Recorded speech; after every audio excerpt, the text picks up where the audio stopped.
Bienvenue, vous êtes toujours avec nous dans le cadre du module Growth Hacking. Donc, comme on l'a vu la dernière fois, on a essayé d'expliquer l'état d'esprit qu'il faut avoir quand on parle de Growth Hacking parce que c'est d'abord une question d'état d'esprit. Ce n'est pas un métier formalisé, c'est d'abord un état d'esprit. Cette logique de créativité, cette logique de test, cette logique de mesure doit être des obsessions du Growth Hacker. Une fois que cet élément est clair, aujourd'hui on va démarrer avec le premier élément du funnel de conversion, le double A triple R. Donc le premier élément étant le A de acquisition. Donc c'est notamment l'élément que nous allons évoquer en utilisant trois premiers types de leviers ou trois premiers types d'outils spécifiques par rapport à cette approche d'acquisition.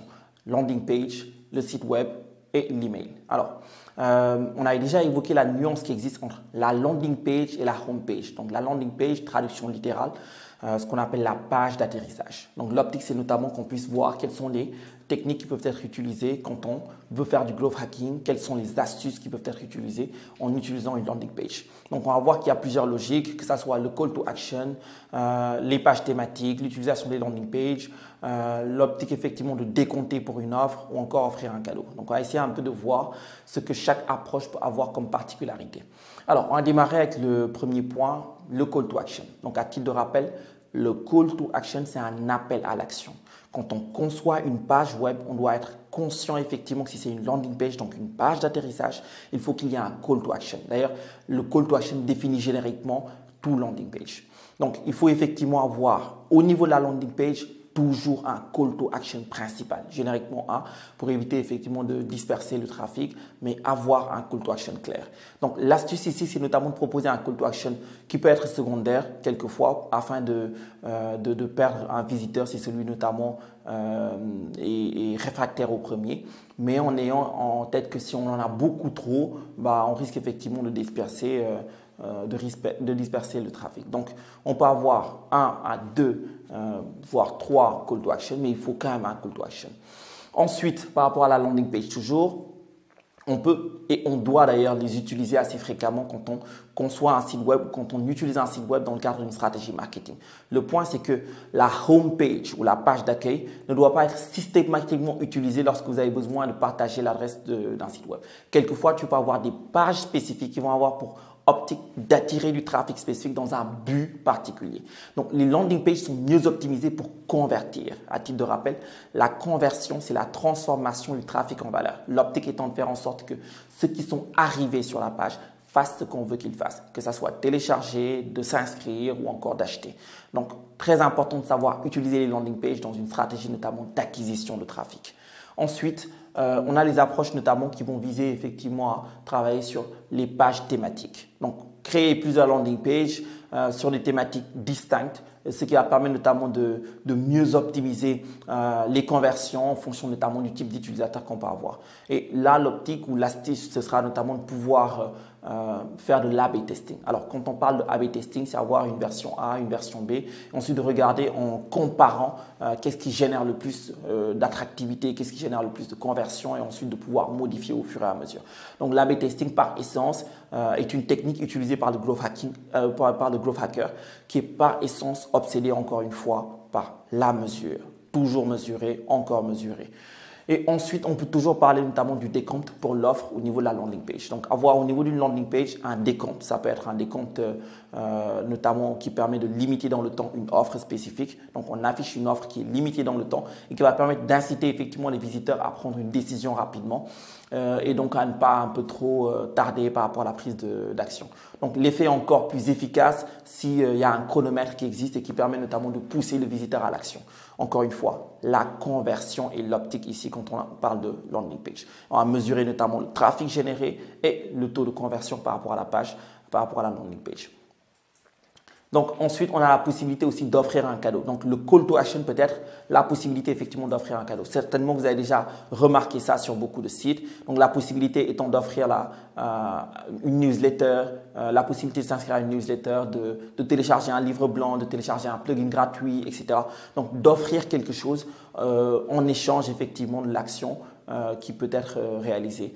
Et l'optique notamment, ce sera de pouvoir prendre conscience de l'efficacité à réaliser notamment le call to action quand on a des approches de ce type, quand on offre quelque chose, quand on donne quelque chose à l'utilisateur. Donc ce sont là un peu les différentes actions qu'on peut évoquer quand on parle de la landing page. Maintenant, on va parler du site web dans sa globalité. Donc encore une fois, on est toujours dans des approches de growth hacking et on est dans une logique où on parle d'acquisition. Donc, le premier A du funnel, donc du tunnel de conversion, le double A, triple R. Premier A, acquisition. Donc, le site web.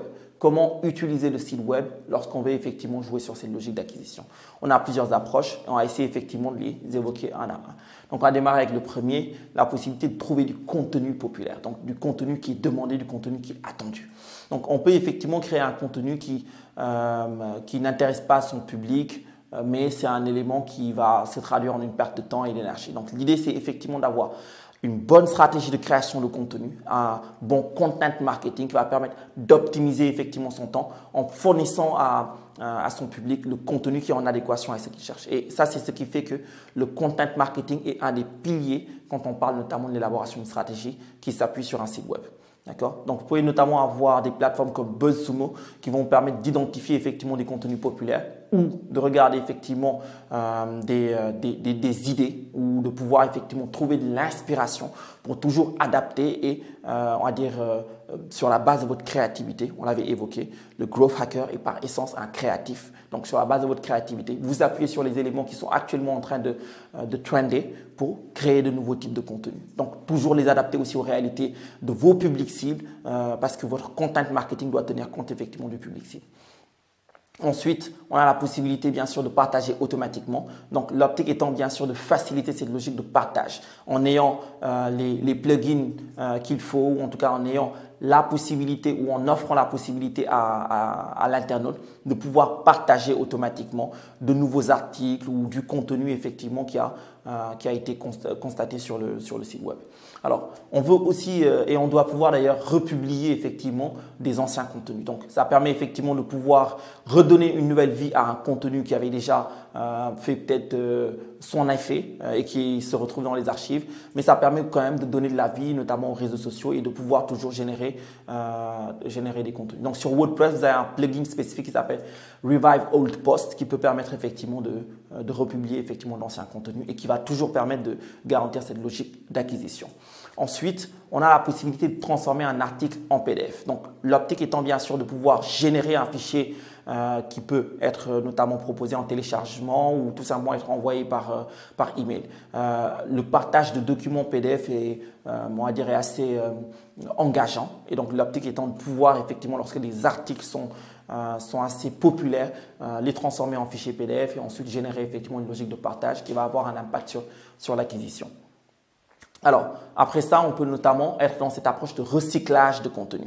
Donc, créer effectivement un nouveau contenu de qualité toujours, mais au lieu effectivement d'être dans une logique où on crée totalement from scratch. Donc, l'optique étant de pouvoir réutiliser effectivement des sujets qui sont intéressants et de pouvoir les recycler sous d'autres formats. Par exemple, on a un article qui avait été écrit il y a 6 mois, qui avait fait son effet et donc on peut le recycler en créant une infographie qui découle effectivement de cet article, une vidéo, une capsule par exemple de 50 secondes qui va permettre de synthétiser ce qui a été évoqué, un fichier audio, un slide ou encore tout simplement le chapitre d'un livre blanc. Donc l'optique étant de savoir recycler pour notamment, on va dire déjà atteindre de nouvelles cibles parce que le type de contenu aussi peut permettre de toucher certaines cibles beaucoup plus facilement que d'autres cibles.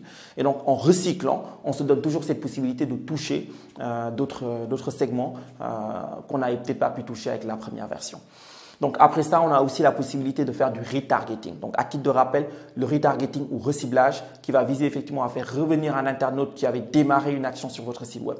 Donc, il y a généralement des cookies de retargeting avec des plateformes spécifiques qui sont spécialisées d'ailleurs dans le retargeting qui vont permettre notamment de recibler lors de campagnes publicitaires des internautes qui avaient commencé les actions au niveau de votre page web et donc d'avoir un impact beaucoup plus percutant. Donc, ça, c'est notamment des techniques aussi qui peuvent être utilisées. Et une des plateformes d'ailleurs majeure, c'est Criteo. Alors après, vous avez aussi la possibilité de générer des pop-up. Alors les pop-up, mais bien sûr un pop-up bien designé. Donc vous avez la possibilité de générer un pop-up après 30% de scroll down. Donc lorsque notamment l'utilisateur scroll au niveau de votre page web, vous pouvez, parce qu'il est resté pendant quelques temps, donc il a fait 30% de scroll. Donc il y a de fortes chances que cet utilisateur soit intéressé par ce que vous avez proposé. Et donc, par conséquent, l'optique, ce sera plutôt de pouvoir générer un pop-up qui va permettre de récupérer son adresse email ou de récupérer certaines informations qui vont être réutilisées un peu plus tard. Donc, l'optique, c'est de pouvoir générer ici un pop-up après 30% du crawl. Alors, l'autre possibilité, c'est de générer un pop-up après 5 secondes. L'idée étant la même, c'est que le consommateur ou en tout cas l'internaute est resté quelques temps. Donc, après quelques secondes, on génère un pop-up, ce qui va permettre de pouvoir effectivement poser une action, soit liker pour notamment générer effectivement de l'engagement par rapport à des réseaux sociaux tels que Facebook ou encore tout simplement, encore une fois, pour récupérer des informations telles que des adresses email. Donc, à ce niveau, après, on peut notamment passer à la question de l'emailing. Alors, troisième outil ou troisième levier qu'on peut utiliser toujours par rapport à cette approche d'acquisition. Donc, on va évoquer d'autres points tels que les réseaux sociaux, donc non négligeables, mais ce sera notamment à l'occasion de la prochaine séance. Donc, aujourd'hui, on a évoqué les landing pages, ensuite les sites web, on va finir avec l'emailing. Donc, par rapport à l'emailing aussi, il y a un ensemble de logiques qui peuvent être utilisées et l'emailing n'est pas négligeable quand même comme levier dans des approches d'acquisition. Et donc, même si effectivement le taux d'ouverture industrielle est assez, on va dire, marginal, entre guillemets, et que le taux de clic aussi est tout aussi marginal, devant impliquer notamment de très grosses campagne avec beaucoup d'emails, d'où notamment la nécessité de pouvoir collecter un maximum d'adresses email afin de pouvoir rendre ces campagnes emailing les plus performantes possibles. Donc, on va essayer de voir un peu quelques techniques qui peuvent être utilisées par rapport à l'emailing. Donc, déjà, pouvoir générer de l'intérêt en proposant notamment aux internautes de s'inscrire à une newsletter. Donc, c'est une technique très utilisée par rapport aux approches de growth hacking, donc encore une fois, de hack de la croissance. D'accord ? Donc, l'idée étant de pouvoir ajouter un formulaire au niveau du site web en bas, en footer, en bas de page, pour que notamment les visiteurs puissent s'abonner à la newsletter. Et donc, cette méthode va tout simplement permettre de collecter des emails et donc de garder effectivement du contact avec le public cible. Ensuite, on a la possibilité d'avoir une page merci après l'inscription. Donc, l'optique, c'est que à chaque fois que le visiteur, notamment, complète une action, lui afficher effectivement une page de remerciement ou tout simplement envoyer un email dans ce sens par rapport à une logique de remerciement pour traduire effectivement la reconnaissance qu'on peut avoir par rapport à sa communauté. Donc, l'autre optique, ça peut être aussi effectivement de pouvoir avoir un exit intent pop-up. Donc, l'optique étant au moment même où la souris d'un visiteur notamment va quitter l'écran. Donc, quand notamment il donne l'impression de quitter la page, de fermer le pop-up ou de faire précédent. Donc, quand il sort, quand la souris sort, que l'on puisse effectivement avoir un pop-up qui va être généré. Donc, c'est ce qu'on appelle l'exit intent pop-up. L'idée, c'est qu'on puisse garder le consommateur, qu'on puisse garder l'internaute, mais si jamais effectivement il a l'intention de quitter, qu'on puisse effectivement le réactiver et aboutir effectivement à un meilleur engagement. Donc, avant que le visiteur ne quitte le site, il va être possible pour lui notamment qu'il s'inscrive à la newsletter. Donc, vous avez aussi des outils notamment qui peuvent être utilisés comme Rebounce ou encore Summon.com qui peuvent être utilisés dans ce sens. Alors, autre technique, vous pouvez notamment utiliser la barre du haut. D'accord ? Donc, la barre du haut d'un site web peut afficher un call to action extrêmement efficace. Donc, vous avez notamment cette possibilité d'utiliser des outils tels que HelloBar ou encore Summon.com qui peuvent vous permettre d'utiliser cette barre du haut pour garantir effectivement que les visiteurs puissent vous donner le maximum d'emails possible. Donc ensuite, toujours comme autre technique ou comme autre hack qui peut être utilisé, vous avez la possibilité de rechercher les emails sur Google. Donc il y a un ensemble d'outils qui vont aller collecter des emails que vous pouvez aller chercher, comme Auto-Pagerize ou encore Email Extractor qui vont aller chercher effectivement dans les pages spécifiques des emails et qui vont permettre de constituer votre base de données d'emails à utiliser. Donc après, vous avez aussi la possibilité d'extraire des emails de LinkedIn. Donc il y a un ensemble d'outils, au-delà notamment des logiques d'export en CSV de vos contacts sur LinkedIn, mais aussi des outils comme ceux qu'on a évoqués un peu plus tôt pour récupérer effectivement des emails de vos contacts. Et l'idée est assez simple, étoffer sa base de données d'emailing pour rendre effectivement ces campagnes d'emailing beaucoup plus impactantes. Ensuite, on peut toujours rester notamment dans les logiques de scrapage d'annuaires. Donc, scraper un annuaire. Donc, dans de nombreux secteurs, effectivement, vous allez avoir des annuaires professionnels. En sachant encore une fois que dans le secteur du B2B, ou en tout cas lorsqu'on est une entreprise dans le B2B, ça va être encore plus efficient. Donc, dans de nombreux secteurs, il est possible effectivement d'extraire des informations de contact en scrapant notamment les annuaires. Mais quand même, il faut faire attention. L'idée, ce n'est pas de spammer. Alors, quand on parle du spamming, l'idée, c'est effectivement d'envoyer des emails non sollicités. L'idée, lorsqu'effectivement on récupère des emails de ce type, c'est de quand même garantir une adéquation au niveau de la qualité du contenu qui puisse effectivement ne pas générer on va dire des intentions ou en tout cas une impression négative par rapport à celui qui va recevoir l'email. Même si après dans l'emailing, lorsqu'on est dans le B2B, quelque part, le spamming n'est pas illégal, comme il est illégal quand on parle notamment du grand public. Donc, on aura notamment à faire un point au niveau de la plateforme sur les implications juridiques des campagnes de ce type qui peuvent se faire avec de l'emailing. Donc, ensuite, on a la possibilité effectivement d'utiliser d'autres techniques telles que la possibilité effectivement d'utiliser les meilleurs articles contre email. Donc, lorsqu'effectivement on propose un contenu toujours adéquat, un contenu de qualité en échange pour l'ensemble effectivement des visiteurs. Donc, lorsqu'un email est inscrit à votre liste, vous utilisez un outil pour envoyer automatiquement un premier email de bienvenue par exemple pour proposer effectivement un contenu, pour proposer effectivement on va dire un élément en tout cas intéressant par rapport à ce public cible.